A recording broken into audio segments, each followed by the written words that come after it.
আসসালামু আলাইকুম। মনিগাঁও নিউজ আপনাদের স্বাগতম। শুরুতে থাকছে শিরোনাম, এরপর বিস্তারিত। সংস্কারের পর কি কি পরিবর্তন আসতে পারে দেশের নির্বাচন ব্যবস্থায়?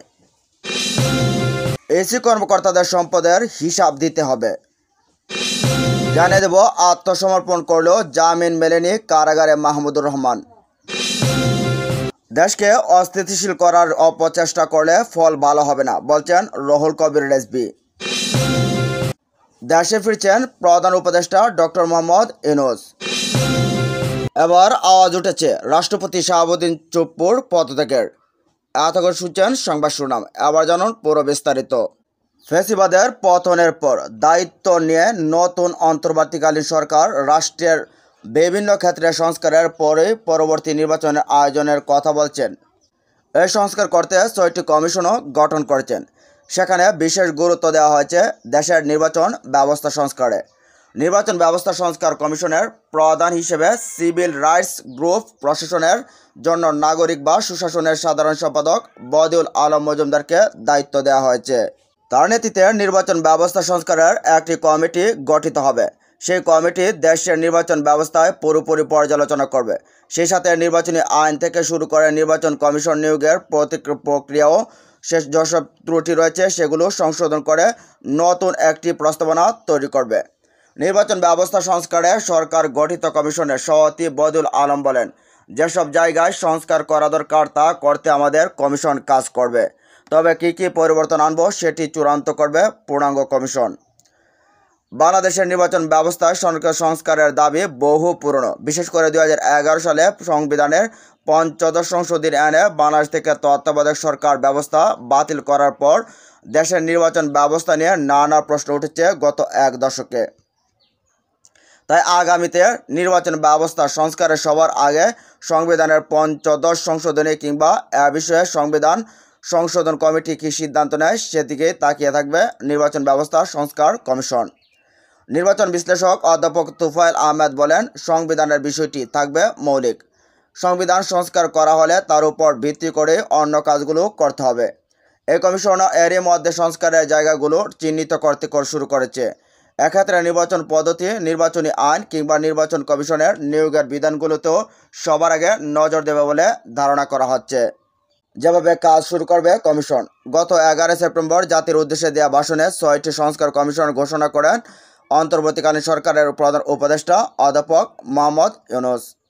বদিউল আলম মজুমদারের নির্বাচন কমিশন সংস্কার কমিটির চেয়ারম্যান নিয়োগ দেওয়া হয়। তবে এখনও চূড়ান্ত স্থায়ী কমিটি অন্য সদস্যরা কারা থাকবেন হয়নি। তবে কমিটি চূড়ান্ত না হলেও এর মধ্যে দেশের নির্বাচন ব্যবস্থা নিয়ে যারা কাজ করেছে এমন ব্যক্তিদের সাথে আলাপ আলোচনা শুরু করেছেন কমিশন চেয়ারম্যান বদিউল আলম মজুমদার। এই সংস্কার কমিশনের সদস্য সংখ্যা কতজন থাকবে সেটি এখনও চূড়ান্ত না হলেও জানা গেছে এর সদস্য সংখ্যা সর্বোচ্চ 8 থেকে 10 জন হতে পারে। তিনি বলেন, আমরা এখনও এটি চূড়ান্ত করিনি। চূড়ান্ত করার পর আনুষ্ঠানিকভাবে জানানো হবে। আগামী 1 অক্টোবর থেকে কাজ শুরু করবে এই কমিশন। কাজ শেষে আগামী 31 ডিসেম্বরের মধ্যে প্রতিবেদন জমা দেবে। এরপর দ্বিতীয় পর্যায়ে প্রধান উপদেষ্টার নেতৃত্বে অন্তর্বর্তী সরকারের উপদেষ্টা মণ্ডলীর রাজনৈতিক দলগুলোর সাথে সংস্কারের ধারণা নিয়ে আলোচনা শুরু করবে। তারপর এ নিয়ে পরামর্শমূলক মতবিনিময় করা হবে, যেখানে সমাজের সব পর্যায়ের মানুষের প্রতিনিধিত্ব থাকবে। এদিকে ইসি কর্মকর্তাদের সম্পদের হিসাব দিতে হবে। আগামী 30 নভেম্বরের মধ্যে নির্বাচন কমিশন সচিবালয়ের মাঠ ও কর্মকর্তাদের সম্পদের হিসাব দিতে বলছে নির্বাচন কমিশন ইসি। রোববার 29 সেপ্টেম্বর নির্বাচন কমিশন সচিবালয়ের উপসচিব মোহাম্মদ শাহ আলম স্বাক্ষরিত আদেশে এ তথ্য জানানো হয়।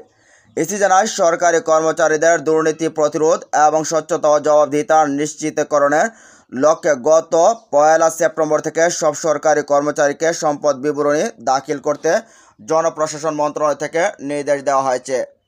এ অবস্থায় নির্বাচন কমিশন সচিবালয় এবং এর আওতাধীন মাঠ পর্যায়ের সব কর্মচারীদের সরকারি কর্মচারীদের সম্পদ বিবরণী দাখিলের নিমিত্তে জনপ্রশাসন মন্ত্রণালয়ের নির্ধারিত চ, ক, খ ও গ অনুযায়ী 30 জুন 2024 তারিখ পর্যন্ত অর্জিত সম্পদ বিবরণী আগামী 30 নভেম্বরের মধ্যে আবশ্যিকভাবে দাখিল প্রেরণের জন্য সূত্রোক্ত পত্রের ছায়ালিপি নির্ধারিত ক, খ ও গ নির্দেশক্রমে পাঠানো হলো।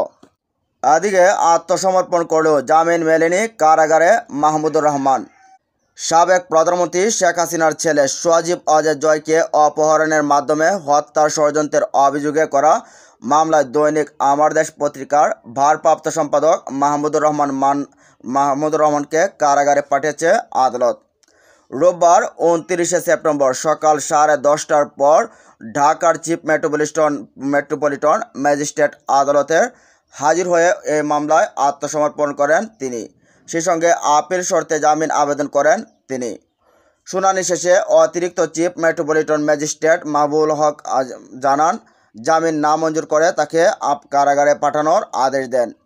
মামলার অভিযোগ থেকে জানা যায় 2011 সালের সেপ্টেম্বর আগে যে কোনো সময় থেকে এ পর্যন্ত মামলা দায়েরের সময় বিএনপি সাংস্কৃতিক সংগঠন জাসাসের সহসভাপতি মোহাম্মদ উল্লাহ মামুন সহ বিএনপি ও দলটির নেতৃত্বাধীন জোটভুক্ত অন্য দলগুলোর উচ্চ পর্যায়ের নেতারা রাজধানীর পল্টনে জাসাস কার্যালয়ে, আমেরিকার নিউ ইয়র্ক শহরে, যুক্তরাজ্য ও বাংলাদেশের বিভিন্ন এলাকায় আসামিরা একত্রিত হয়ে যুগসাজশে প্রধানমন্ত্রীর ছেলে ও তার প্রযুক্তি বিষয়ক উপদেষ্টা সজীব অজয় জয়কে যুক্তরাষ্ট্রে অপহরণ করে হত্যার ষড়যন্ত্র করেন।